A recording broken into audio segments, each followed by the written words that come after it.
Saudara-saudara para pemirsa, bisnis dalam Islam masuk kategori muamalah yang hukum asalnya adalah boleh. Seperti dijelaskan dalam satu kaidah fikih, al-aslu fil muamalah al-ibahah. Bisnis dalam Islam masuk bagian dari muamalah dan itu dibolehkan.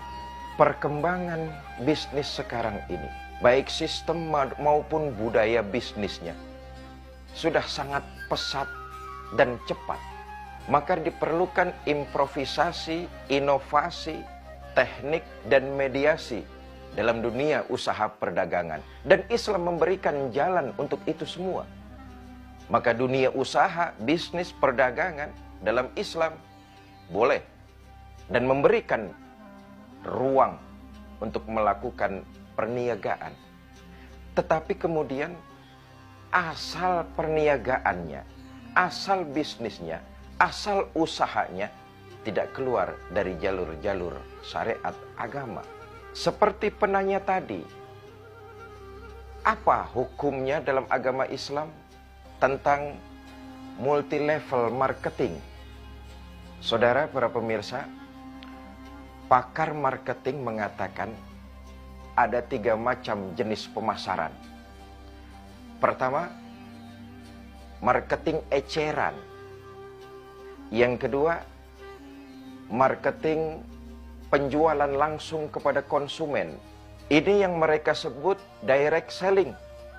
Pemasaran yang langsung kepada konsumen. Nah, yang ketiga, membangun sebuah jaringan, mengikut sertakan pelanggan sebagai tenaga pemasaran. Ini yang sekarang lagi booming disebut dengan MLM, multi level marketing. Bagaimana Islam menanggapinya? Di awal saya katakan hukum asalnya ibahah, boleh, tetapi dengan prinsip-prinsip. Apa prinsipnya? Pertama, menjauhi sifat doror. Apa itu doror? Bahaya. Tidak boleh sebuah usaha dilakukan menjerumus kepada hal-hal yang sifatnya doror, bahaya. Umpama menanamkan investasi untuk melakukan pendirian, pendistribusian, dan penyebaran narkoba. Menginvestasikan uang untuk menyalurkan, membuat dan menyalurkan serta menjadi bagian dari distribusi narkoba. Doror, bahaya, dan ini haram. Yang kedua, menjauhkan hal-hal yang bersifat jahalah. Apa itu jahalah? Ketidakjelasan. Dalam Islam sebuah perniagaan, barang yang mau diperjualbelikan harus jelas bentuknya. Tidak boleh samar-samar, apalagi orang sekarang bilang beli kucing dalam karung. Barangnya itu harus jelas. Saya menjual barang misalnya dengan si fulan, barangnya itu harus tampak dan jelas, serta diperlihatkan kepada fulan.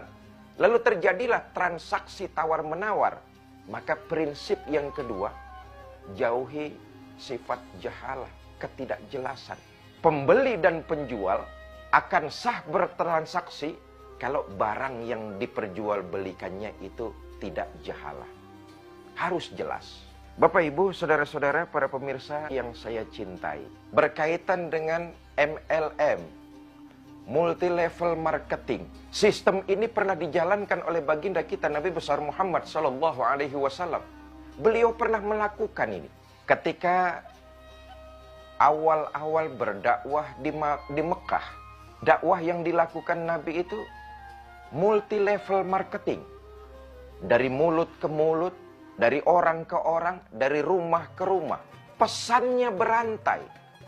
Membangun sebuah jaringan yang mereka juga diikutsertakan oleh baginda Nabi sebagai pemasar. Ini dilakukan oleh baginda kita Nabi besar Muhammad SAW. Menyebarkan Islam, mendakwahkan kepada mereka menggunakan person to person. Dari mulut ke mulut, dari rumah ke orang, dari orang ke orang. Saudara, saya kembali, muamalah ini masuk kategorinya muamalah. Maka hukum asalnya dalam Islam jelas dibolehkan, tetapi dengan sesuai syariat agama Islam. Yang perlu diketahui, dalam bisnis MLM ini, pertama, MLM yang akan kita ikuti jauh dari unsur maisir. Apa maisir itu? Investasi judi. Jelas ini hukumnya haram. Karena itu saran saya, ketika kita ingin memutuskan bergabung kepada sebuah perusahaan MLM, hendaknya kita mengetahui dulu jauh dari unsur maisir, unsur investasi perjudian. Mudah-mudahan Allah lindungi kita dari hal tersebut. Yang kedua, gharor, yaitu unsur penipuan. Kalau sistemnya menipu, maka Islam mengharamkan. Jadi jauh dari unsur penipuan. Dan yang ketiga, jauh dari unsur riba. Saudara-saudara, tentu tidak cukup waktu membahas hal-hal seperti ini. Tetapi mudah-mudahan ini bisa dipahami dan mencegah kita supaya kita lebih teliti lagi dalam menginvestasikan atau dalam berusaha bergabung dengan MLM. Wallahu a'lam bishawab. إن تجد يا